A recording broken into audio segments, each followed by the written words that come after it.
하나님이 아브라함에게 약속하실 때에 가르쳐 맹세할 자가 자기보다 더 큰 이가 없으므로 자기를 가리켜 맹세하여 이르시되 내가 반드시 너에게 복주고 복주며 너를 번성하게 하고 번성하게 하리라 하셨더니 그가 이같이 오래 참아 약속을 받았느니라. 아멘. 아멘. 우리가 때때로 살아가면서 마음 먹었던 일들이 뜻대로 잘 진행되지 않을 때, 장애물에 막히고 반대하는 사람들에 부딪히고 혹은 환경의 어떤 영향에 의하여서 하고 싶었던 일들을 하지 못하게 될 때, 그럴 때면 때로 우리는요, 의욕이 저하되기도 하고 때로는 포기하고 싶은 이런 마음들도 들기도 합니다. 그런 일들 중에는요, 꼭 해야 할 일, 우리의 삶 속에서, 내 인생 속에서 꼭 해야 할 일들이 있기도 하고요. 때로는요, 하지 않아도 될 일, 그냥 해도 그만, 안 해도 돼도 그만인 그런 일들도 때로는 있을 수 있고요. 내 입장이 아닌 제3자의 입장에서 보았을 때는 저거는 꼭 하지 말아야 되는데 이런 일들도 있을 수 있습니다. 꼭 하지 말아야 되는데 이런 일들을요, 내 입장에서는 꼭 하고 싶어 하는 그런 일들도 있잖아요. 근데 그런 일들마저도 어떤 때는 나로 하여금 분을 일으키게 하고 의욕을 저하시키고 적대 감정을 불러일으키게 만드는 이런 일들도 간혹 있을 수 있다는 겁니다. 이런 일을 만날 때 여러분들은 어떻게 처신하세요? 이런 반대자도 있고 환경에 의하여 일이 막혀지기도 하고 일이 계획대로 풀려지지 않을 때 여러분들은 어떻게, 어떤 마음으로, 어떤 생각을 갖고 일들을 처신해 가시는지 한번 생각해 보시기 바랍니다. 성경적인 방법은 이렇게 제시되어집니다. 하나님이 계획하신 때를 기다려야 한다는 겁니다. 하나님이 계획하신 때, 그러니까 하나님은 우리를 향하여서 많은 계획들을 가지고 계신데 그 계획이 이루어지기까지 우리로 참고 인내하는 시간을 갖기를 원하실 수 있다는 거지요. 그럴 때면은요, 그냥 막연하게 감나무 아래서 감 떨어지듯이 기다리는 것이 아니라 하나님을 향하여서 기도하며 하나님의 뜻을 물어가며 하나님의 인도함을 기도할 수 있는 시간들을 가져야 되겠지요. 그리고 또 한 가지, 성경에서 제시하고 있는 또 한 가지, 그런 반대자도 부딪히고 어려움을 만날 때요, 우리가 처신해야 될 방법 중에 한 가지는요, 아주 적극적으로 찾고 두드리는 시간들도 있어야 한다는 겁니다. 다시 말하면 하나님의 뜻을 분별해서 하나님이 원하시는 일이라 하는 결정이 내려지면, 내 욕망이 아닌 하나님의 계획, 하나님의 뜻이라 결정되어지면 적극적으로 찾고 두드리는 행동으로 바꾸어 갈 수 있는 시간들도 있어야 한다는 겁니다. 그럴 때 하나님께서는요, 모든 일들이 합력하여 선을 이루시게 만들어가는 은혜, 기적, 축복을 이루어 주실 줄 믿습니다. 우리의 삶들 속에서 보면 우리가 정말 성경 말씀에, 오늘 제가 복된 신앙이라고 하는 제목을 잡았는데, 주님과 함께 가는 신앙인의 복된 신앙. 늘 우리 모두도 복 받고 싶어 합니다. 복을 누리는 삶을 살고 싶어 합니다. 근데 때때로 이 복하면 마치 구원과 상관없는 복을 요구할 때가 많아요. 우리 신앙인들이 구원과 상관없는 그저 내 편리함을 위하여 내 삶을 누리고 싶어 요구하는 복, 이런 복을 가리켜서 기복신앙이라고 하는 표현들을 쓰기도 합니다. 기독교는 절대 기복신앙이 아닙니다. 여러분들 조심해야 될 것이 그거예요. 우리가 하나님 앞에 복을 구하지만 그 복을 주시는 분도 하나님, 주시지 않으시는 분도 하나님이십니다. 그럼 복과 상관없이 우리가 가져야 될 믿음의 자세는요, 복과 상관없이 하나님을 경외할 줄 아는 믿음은 지키고 살아가야 한다는 겁니다. 물질을 구합니다. 근데 물질을 주시지 않는다고 해서 우리가 시험 들고 돌아선다면 그것은 정상적인 신앙이 아닙니다. 기복신앙이에요. 물질을 주시면 감사하지만 주시지 않아도 하나님께서 왜 안 주실지를 생각하고 더 하나님 사랑하고 하나님 더 잘 경외할 줄 아는 믿음, 나에게는 물질보다 더 중요한 것은 하나님이라고 하는 그 마음을 잊어버리지 말아야 합니다. 질병 치유를 위하여서 많이 기도합니다. 고쳐주시는 분도 하나님, 하나님의 뜻이 있으셔서 고치지 않으시는 분도 하나님이십니다. 그렇다면 오늘 우리가 가져야 될 것은요, 고쳐주시면 감사, 고쳐주시지 않아도 감사. 오직 하나님이 우선이 되어져야 우리 신앙이 기복신앙으로 흘러가지 않게 됩니다. 초대교회 성경 말씀들을 읽어보면요, 초대 예루살렘 교회에서부터 시작되어진 복음 전파, 예수님이 승천하시고 그 당시만 해도 한 500여 명 정도 성경에 기록되어진 인원들이, 마가다락방에 모였던 인원들이 120명 정도, 예수님을 구세주로 믿는 사람들이 얼마나 됐는지는 잘 모르겠지만 그리 많은 성도들이 교회에 모여 예루살렘 교회가 시작되어졌던 것은 아님을 우리가 생각해 볼 수 있는데요. 그럼에도 예루살렘 교회는요, 베드로의 설교에 의하여 하루 한 번 설교할 때 3,000명, 5,000명씩 회개하고 허다한 무리가 죽게 돌아오고요, 교회가 폭발적인 부흥의 역사가 이루어집니다. 그런데 그들 모두가 다 교회를 지켰던 신앙인들일까요? 그런 폭발적인 부흥의 역사가 이루어지는 반면에 종교적인 핍박이 동시에 일어납니다. 예수님을 이단하라고 죄인으로 정죄해서 죽였던 유대 종교의 지도자들은 그 교회를 향하여서 핍박을 가하기 시작하고요, 로마에서부터 일어나는 로마 기독교에 대한 핍박은 극에 달할 핍박으로 이루어져 갑니다. 우리의 신앙생활이 항상 형통하고 편안한 신앙생활이면 얼마나 좋아요. 그런데 원하지 않는 이런 어려움들, 원하지 않는 핍박의 시대, 원하지 않는 고난의 시대들이 우리에게도 닥쳐올 수 있습니다.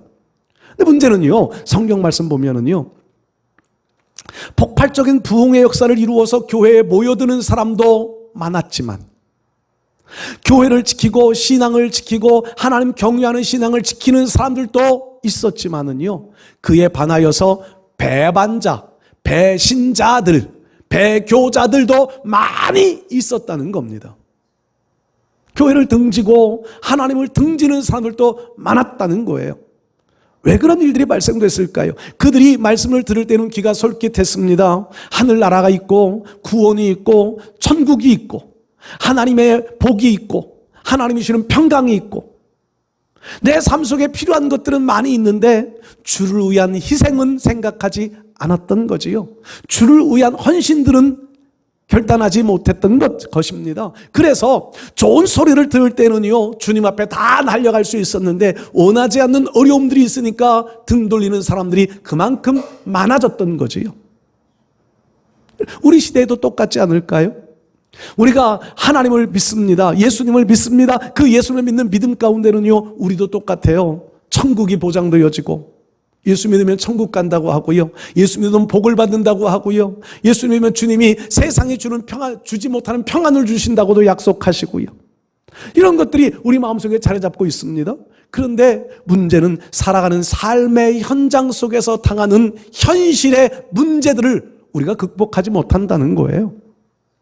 그러다 보니 성경 말씀대로 주님을 믿는 믿음을 지켜가야 되지만 그렇지 못하고 그냥 기복신앙주의에 빠져버려서 그런 것들이 해결되어지지 않으면 주님 안 계신가 보다, 이런 마음으로 흘러가는 경우들이 너무 많이 생겨지는 거지요. 여러분, 오늘 이 자리에 남아있는 저와 여러분들은요, 이런 기복신앙이 아닌 하나님이 우선되어지는, 천국을 소망하는 믿음이 우선되어지는 이런 신앙생활을 잘 이루어가실 수 있기를 축복합니다. 성경에는 분명히 기록되어져 있습니다. 복받은 사람, 복받지 못한 사람. 저는 오늘요, 성경적인 복을 몇 가지 한번 나누어 보고 싶습니다. 오늘 본문 말씀에 하나님께서 아브라함에게 맹세하여 말씀하십니다. 내가 너에게 복을 주고 번성하게 하고 번성하게 하리라. 하나님은 우리에게도 동일하게 약속하고 계신 줄 믿습니다. 하나님은 우리에게 복을 주고 복을 좀 주시지요.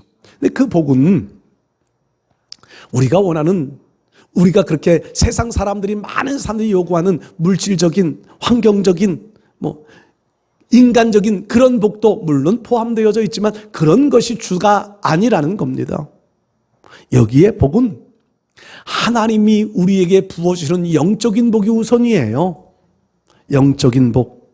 여러분, 하나님 우리의 육적인 복을 외면하고 무시하시지 않습니다. 그런데 영적인 복이 이루어지지 않으면 육적인 복은 아무 유익이 되어지지 못합니다. 오히려 하나님 멀어지게 만드는 요인이 되어져요. 우리 많이 그런 말씀들 듣잖아요.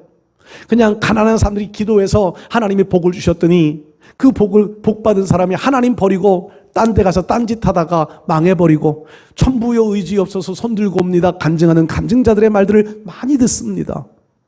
그게 복일까요? 아닙니다. 하나님 떠나게 만드는 것은 복이 아닌 저주입니다. 하나님 없는 물질의 복 저주입니다. 하나님 없는 건강 회복 저주가 될 수 있습니다. 여러분, 이런 저주의 자리 가지 않으려면요 진짜 복을 먼저 받아야 돼요. 번성하게 되어진다고 하는 것 참 좋은 일입니다. 번성하게 된다. 교회가 성도 수들이 막 많아지고 교회가 물질도 풍요로워져 가고 많은 큰 일들을 합니다. 참 좋은 일들이지요. 그런데 그러면서 하나님 앞에 변질되어져 가는 것은요 복이라고 말할 수 없을 겁니다. 여러분들 사업장들이 하나님께서 막 복을 주셔서 사업이 왕성하게 벌어져 가고 막 한 이곳저곳에서 막 좋은 일거리들이 막 터져 나가요. 그런데 그런 일들 때문에 하나님 멀리 한다면 그것이 번성일까요? 그것이 복일까요? 절대 그렇지 않습니다. 하나님은 우리의 마음을 테스트해 보시는 과정으로 그렇게 만드실 수 있습니다. 우리의 마음을, 우리의 신앙의 그릇들을 테스트해 보시기 위하여서요 우리를 그렇게 좋은 것들로 한번 채워주어 보실 때가 있습니다. 그때 하나님 앞에 옳다 인정을 받아야 진정한 번성의 자리로 나갈 수 있게 되는 겁니다.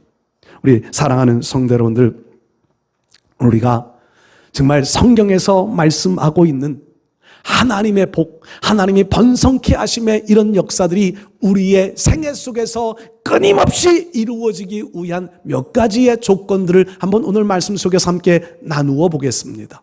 첫 번째로요, 우리가 주님과 함께하는 신앙인으로서의 복된 신앙의 모습을 가지려면요 하나님을 잘 섬기는 신앙이 되어져야 합니다.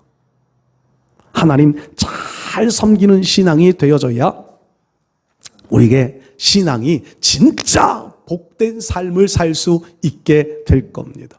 제가 자주 말씀드리는 문구잖아요. 하나님은 우리의 거래의 대상이 아닙니다. 저도 그렇고요. 여러분들도 그렇고요. 간혹 그런 거래들을 잘해요. 하나님, 나에게 이렇게 해주시면 내가 하나님께 이렇게 해드릴게요. 마치 시장에 가서 10,000원짜리 들고 가서 10,000원짜리를 내고 10,000원짜리 상품 하나 들고 오는 것처럼 이게 거래예요. 내가 하나님 앞에 하나님 내가 이렇게 해드릴 테니까 하나님 나에게 이렇게 해주세요. 하나님은 그런 거래의 대상으로 하나님을 만들어 놓으면 우리는요 평생 거래로 하나님을 대할 수밖에는 없을 거예요. 그건 진정한 복이 되어지지 못한다는 말씀입니다.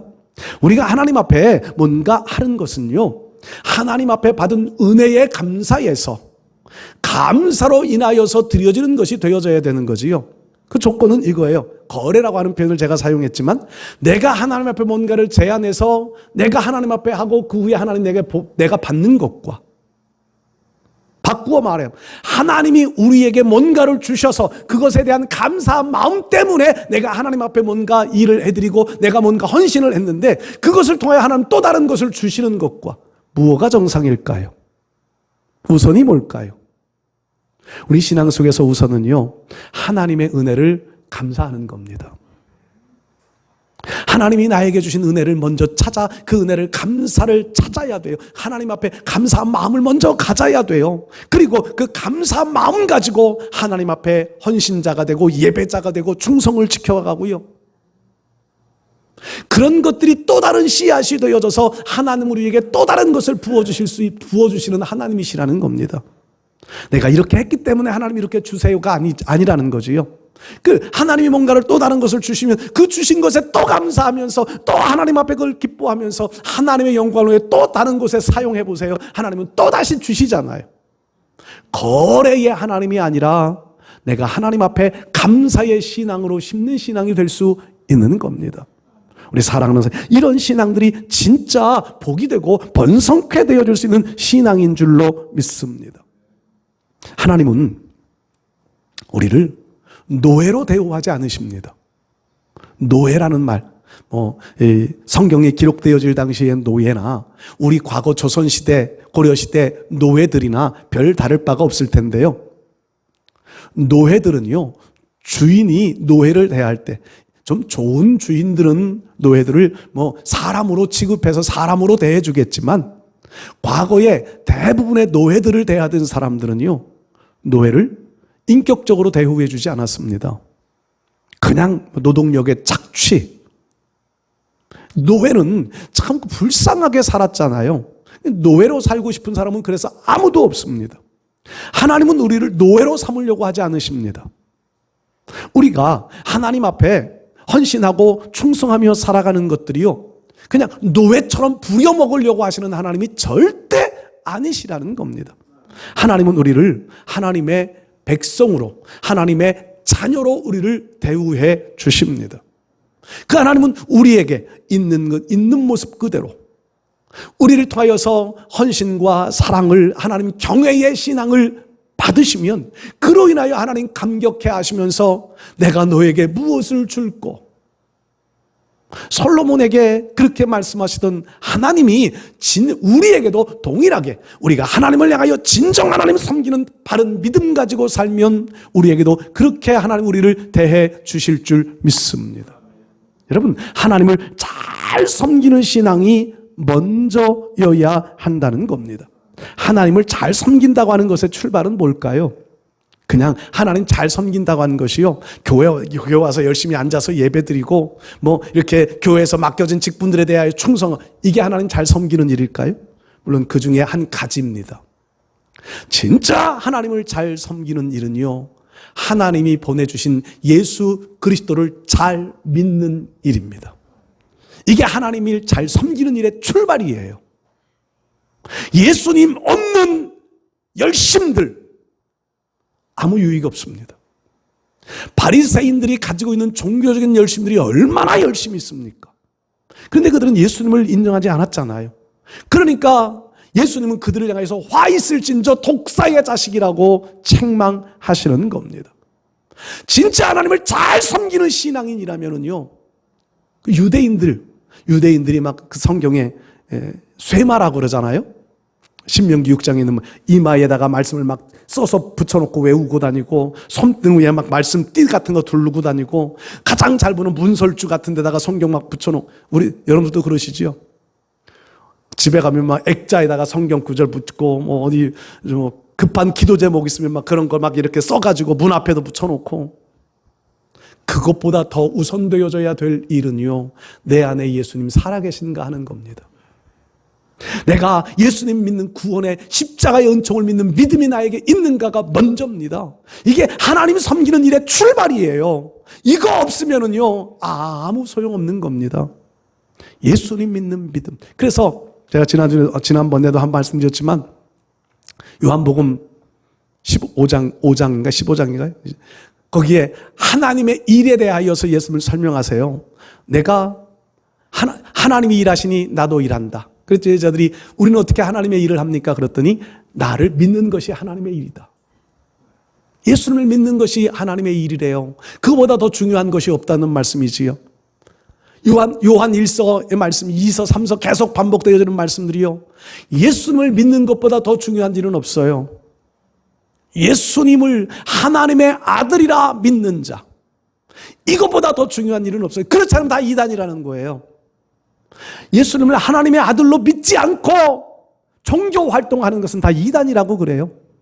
그러니까 저 이단으로 판명되어진 이단만이 아니라 지금 교회 안에서도, 건전한 교회 안에 똑같이 앉아 예배를 드리면서도요, 진정한 신앙의 사람이 있는가 하면 이단 같은 사람도 있다는 겁니다. 예수님을 나의 구세주로 믿지 못하면, 아브라함은 그럼 어땠을까요? 오늘 성경 본문의 내용은 아브라함이 배경이잖아요. 지금 이 히브리서 자체가 핍박의 시대에 교회를 등지고 신앙을 등지고 배교하려 하는 이들, 배교한 사람들도 있고 배교에 대하여 갈등하고 있는 사람들, 그들을 향하여서 기록되어진 것이 히브리서입니다. 히브리서의 내용들은요, 핍박을 잘 견디고 우리를 위하여서 십자가에 죽어주신 예수님을 잘 믿자. 그 예수님 바라보고 그 예수님 묵상하고 그 예수님 향하여 살자. 그것이 히브리서의 주제. 그런데 그들을 향하여서 아브라함을 소개하면서 아브라함이 복받은 내용을 소개합니다. 그 믿음의 중심이 예수님이에요. 그래서 이 아브라함의 믿음을 설명하면서요, 히브리서 11장에 가면 보다 더 자세하게 설명되어져 있는데, 아브라함의 신앙을요, 죽은 자 가운데서 다시 살리시는 일을 믿었다. 이게 보통 믿음인가요? 이삭을 향하여서 지금 지칭하는 거예요. 이삭 제물로 드려라. 그럴 때에도요, 아브라함의 중심은 하나님이에요.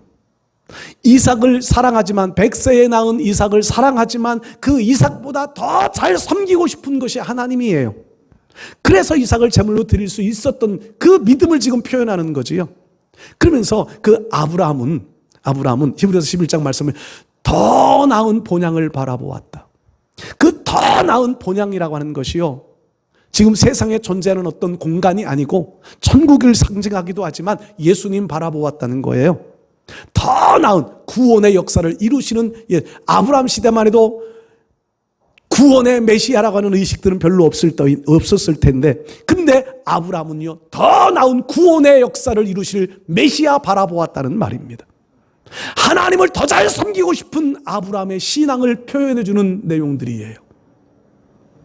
여러분, 오늘 우리의 신앙 속에서 정말 복된, 정말로 하나님 앞에 복된 신앙이 되어지려면 하나님을 잘 섬기십시오. 그 하나님을 섬기면 예수님을 믿는 믿음에서부터 출발되어집니다. 두 번째로요, 정말 복된 신앙이 되어지려면요, 말씀에 순종하는 신앙이 되어져야 합니다. 말씀에 순종하는 사람. 성경에 수많은 3만 명 정도의 이름이 거론되어진다고 그러는데요, 복받은 사람, 저주받은 사람, 우리가 딱 둘로 나누어서 성경을 한번 읽어보십시오. 어떤 사람이 복을 받았고 어떤 사람이 저주받았나? 답은 딱 하나예요. 하나님이 말씀하실 때에 그 말씀을 순종하며 따랐느냐, 거역했느냐, 요거 차이요. 말씀에 순종했느냐, 거역했느냐. 아벨의 신앙과 가인의 신앙, 아벨은 하나님을 신뢰하는 믿음으로 하나님 앞에 기뻐 흠양하실 만한 예배자가 되지만, 가인은요, 하나님 말씀에 순종하지 않아요. 아벨을 죽이기 전에 미리 하나님이 가인에게 말씀하세요. 죄가 네 문 앞에서 지금 너를 두드리고 있다, 기다리고 있다, 너는 죄를 다스려라, 예고해 주신 거예요. 그런데 순종하지 않아요. 그러니 저주의 길로 가는 거예요. 아담이 선악과 따먹지만 쳐다보지도 말라 그러는 선악과를요, 보함직도 하고 먹음직도 하고 지혜롭고 탐스럽기도 하고, 불순종, 그 인류의 타락을 가지고 와요. 사울 불순종, 하나님이 선택한 것을 왕으로 삼은 것을 후회하게 만들어버려요. 그런데 다윗, 모세, 모든 믿음의 사람들은요, 한결같이 말씀에 순종합니다. 아브라함의 순종 우리는 너무 잘 알아요. 갈대아 우르에 살고 있던 아브라함에게 하나님 찾아가셔서 너의 본토 친척 아버지의 집을 떠나가라? 두말하지 않고 떠나가잖아요. 말씀을 쫓아갔고 순종으로 따라갔다는 거잖아요. 자기 감정대로 살 때도 있지만 하나님 말씀하시면 반드시 하나님의 말씀에게로 돌아갑니다. 그러니까 아브라함에 대한 설교 많이 하면서 이런 말씀 드렸잖아요. 후계자를 놓고 결정할 때도 엘리에셀이 내 후계자가 될 겁니다. 하나님 아니다. 그러면 과감하게 끝. 이스마엘을 놓고 기도하니까 하나님 아니다. 끝. 아브라함은 항상 말씀이 우선이에요. 하나님의 응답이 우선이에요. 100세에 낳은 아들 이삭 제물로 번제로 드려라. 주저없이 이삭 데리고 가서 번제로 드리려는 행동까지 다 하잖아요. 끝까지 하나님 지켜보세요. 근데 아브라함은 끝까지 그 일을 행해 가잖아요. 순종.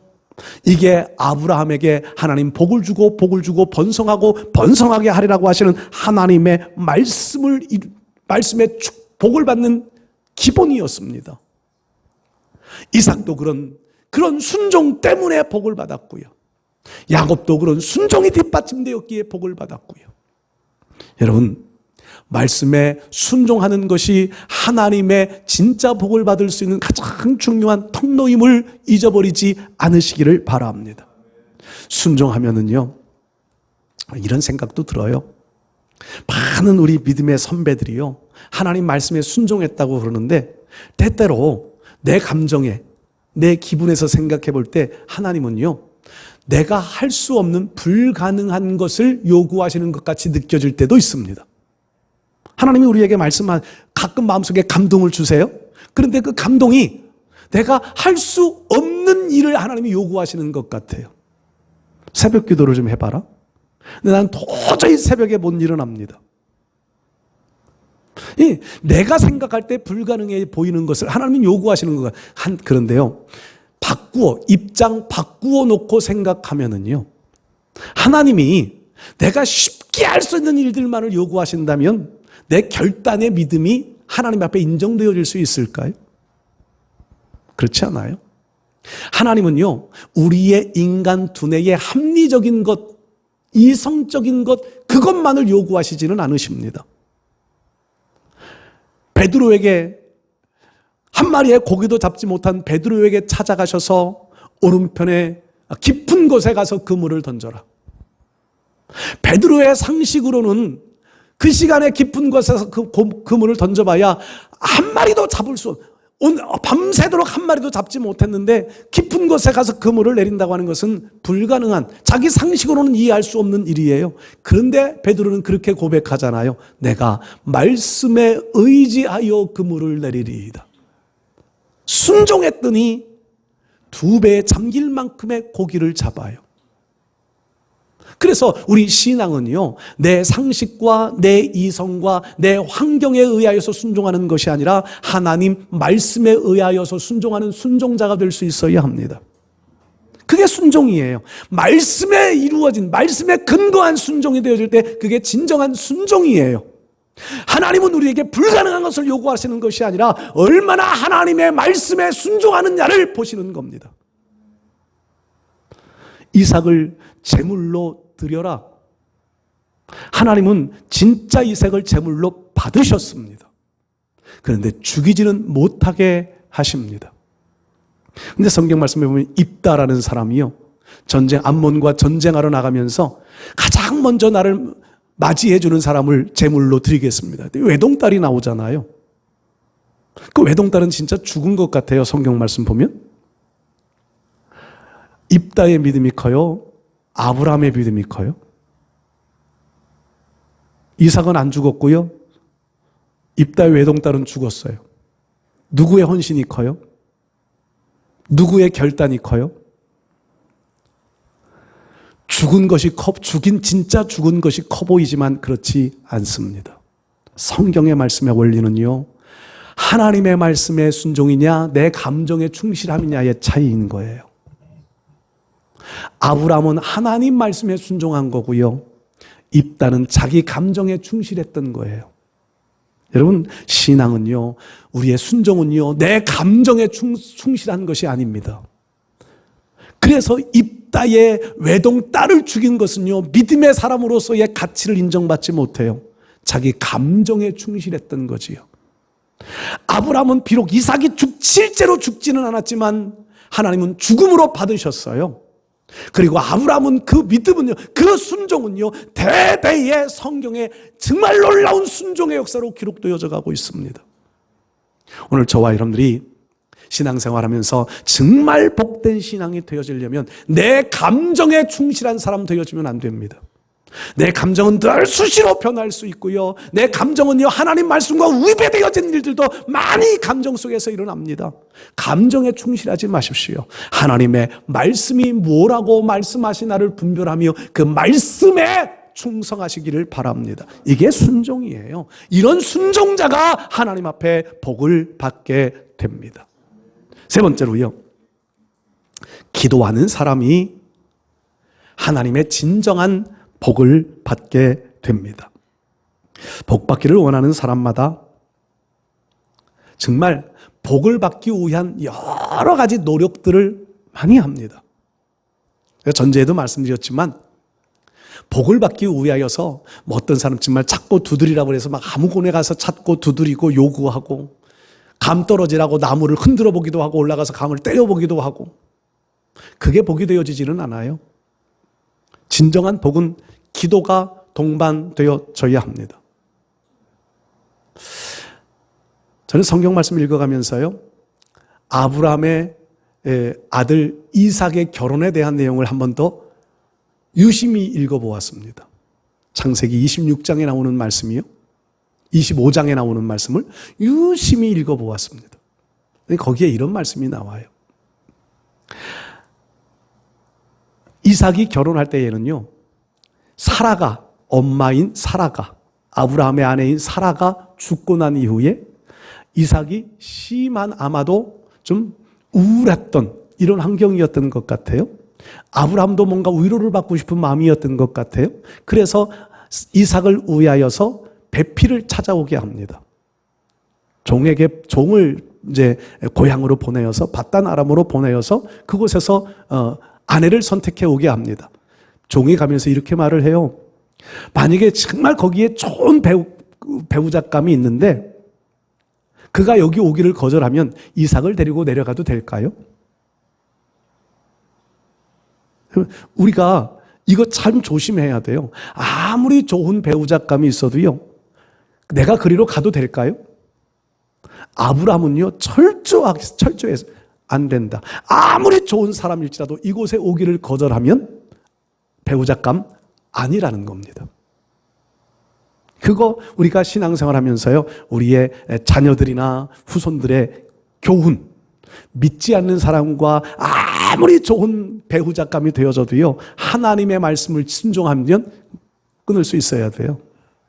그게 성경적인 원리. 제가 이거 말씀드리고 싶은 것은 아니었는데, 어쨌든 우여곡절 끝에 리브가가 선택되어져서 데리고 오잖아요. 근데 이삭이 이제 들에서 방황하다가 그 리브가를 만나게 되고 결혼을 합니다. 그러면요, 빨리 자녀를 낳아야 되잖아요. 빨리 자녀를 낳아야 되는데 자녀가 생기지를 않아요. 이삭이 40세에 결혼을 해요. 우리식으로 보면 빠른 나이도 아니, 그럼 빨리 아이를 낳아야 될 텐데 아이가 낳지 않아요. 하나님 앞에요, 20년을 기도합니다. 이삭이 20년을 기도하여 쌍둥이를 낳게 돼요. 성경에 그런데 그 내용을요, 아주 이삭이 하나님 앞에 기도하여 얻은 아들임을 기록을 해놓아요. 하나님이 뭘 요구하셨던 걸까요? 자녀를 위한 기도를 요구하셨던 거지요. 20년 동안을 기도하여 쌍둥이를 낳습니다. 근데 그 쌍둥이가 복중에서부터 뛰어놀아요. 리브가가 그것 때문에 또 기도합니다. 그랬더니 하나님이 주시는 응답이 그거예요. 큰 자가 작은 자를 섬기리라. 기도하여 낳은 아들이 야곱이에요. 그 자녀들이 잘못되어질 수 있을까요? 에서는 하나님 앞에 진노를 받아요. 성경 말씀에 말라기에 가서 말씀을 읽어보면 내가 에서는 미워하였고 야곱은 사랑하였다. 부모의 기도의 응답이 야곱에게 응답되어지는 거예요. 야곱은 사랑을 받아요. 그 야곱이요, 환난의 삶을 삽니다. 삼촌 라반의 집에 가서 정말 노예 같은 삶을 20여 년을 살아요. 그럼에도요, 하나님이 그를 떠나지 않고 지키시고 보호해 주시고 다시 가나안 땅으로 돌아오게 만들고요, 그를 믿음의 조상의 반열으로 세워 가십니다. 인간적인 기준에서 볼 때는 참 야비한 사람이라고 말하고요, 성경에서는 기록되어지지 말아야 될 인물이라고 평가하기도 합니다. 그럼에도 불구하고 그런 야곱이 믿음의 조상의 반열에 설 수 있었던, 복의 사람이 될 수 있었던 근거가 어디에 있을까요? 부모의 기도가 담겨져 있었기 때문입니다. 20년이 넘는 기도의 자녀였다는 겁니다. 여러분들 정말 복된 신앙 되기를 원하시나요? 자녀들이 복된 신앙인이 되어지기를 원하십니까? 이삭과 같은 마음 가지고 20년만 기도해 보십시오. 반드시 복된 자녀로 하나님 바꾸어 주실 줄 믿습니다. 이것이 이삭과 야곱의 관계에서뿐만 아니라 우리의 모든 생활 전체에서도 그렇습니다. 하나님 앞에 기도로 쌓아놓은 것들, 하나님이 연락하실 만한 기도로 쌓아놓은 것들은 절대로 헛되이 끝나지 않습니다. 다른 그 무엇인가로 하나님은 열매를 맺게 하실 겁니다. 이게 복이라는 겁니다. 기도로 만들어 놓은 복. 우리 사랑하는 성도님들, 이런 복된 신앙 되실 수 있기를 축복합니다. 오늘 15절 마지막에는 이렇게 기록해요. 그가 이같이 오래 참아 약속을 받았느니라. 복주고 복주고 번성하고 번성하게 하리라고 하나님의 맹세함이 이같이 오래 참아 아브라함의 생애 속에 속히 이루어진 것은 아니었다는 말씀이지요. 그러나 반드시 하나님은 성취하셨다는 겁니다. 그 성취함이 아브라함 당대일지 아브라함 후대일지 지금 히브리서가 기록되어지고 있는 당시의 영적 후손들을 향한 말씀인지 어떤 포인트인지는 정확하지는 잘 모르겠습니다만 분명한 것은 하나님을 바르게 섬기는 믿음의 사람, 말씀에 순종한 믿음의 사람, 기도의 재단을 쌓아놓았던 그 믿음의 조상 아브라함의 신앙이 헛되이 되어지지 아니하고 때가 되어지니까 반드시 그 하나님의 약속이 성취되었다는 겁니다. 우리에게도 동일합니다. 하나님 앞에 바른 신앙으로 예수님 믿는 믿음의 신앙으로 하나님 앞에 헌신하는 것들이 헛되이 되어지지 않을 거예요. 말씀에 순종하는 것 힘들고 어렵지만 내 감정 뛰어넘어, 내 환경 뛰어넘어, 내 상식을 뛰어넘어, 내 경험을 뛰어넘어 말씀에 순종하면 하나님은 거기에 따른 보상을 반드시 주실 겁니다. 기도의 재단을 쌓아놓은 것 때가 되어지면 하나님 반드시 응답으로 갚아 주실 겁니다. 우리 사랑하는 성도 여러분들이 때가 되어짐에 이 영적 신앙의 복을 받을 수 있는 신앙인의 삶을 잘 살아가실 수 있기를 주의 이름으로 축복합니다.